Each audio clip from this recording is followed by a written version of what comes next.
नाज़रीन, PS 70 मातली जे तक ते नंढी चूंड थी आहे, जंहिंजे मुख़्तलिफ़ पोलिंग स्टेशन जा मुसलसिल गैर हतमी ऐं गैर सरकारी नतीजा अचण जो सिलसिलो जारी आहे।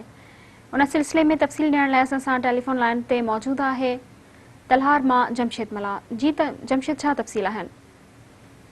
जी बिल्कुल, मैं तव्हांखे ॿुधाईंदो हलां त मातली जे सूबाई तक 70 ते वोटनि जी ॻणप जो सिलसिलो जारी आहे। हिन वक़्तु गैर हतमी ऐं गैर सरकारी नतीजनि मूजिबि 79 पोलिंग स्टेशन जी गैर सरकारी ऐं गैर हतमी नतीजनि मुताबिक़ पीपल्स पार्टी जे उम्मीदवार ॾाढा हाले पोटो 28,858, जॾहिं GDA खे 254, GUI खे 3,852, MWM खे 1,018, जॾहिं तहरीक लबैक 1,336 वोट खया आहिनि। उन खां अलावा तव्हांखे ॿुधाईंदो हलां आज़ाद उम्मीदवार टोटल वोट 72 खणी चुकी आहे। जॾहिं हिन वक़्तु मातली ज़मीनी इलेक्शन जी सूरत हाल इहा आहे त JUI उम्मीदवार मौलाना गुलहसन गौर पारां नतीजा रद्द करे छॾिया आहिनि।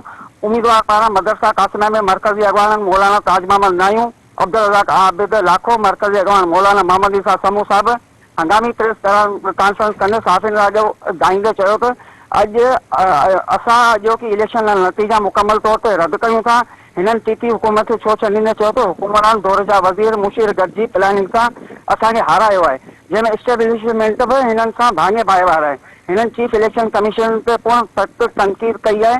हिननि चयो त असां जल्द आईंदा मजलिसी मरकज़ी शुरा जो इजलास घुराए आईंदा लाइ अमल जोड़ींदासीं। जी जमशेद, तफ़सीली ख़बर ॾियण लाइ मुंहिंजी महिरबानी।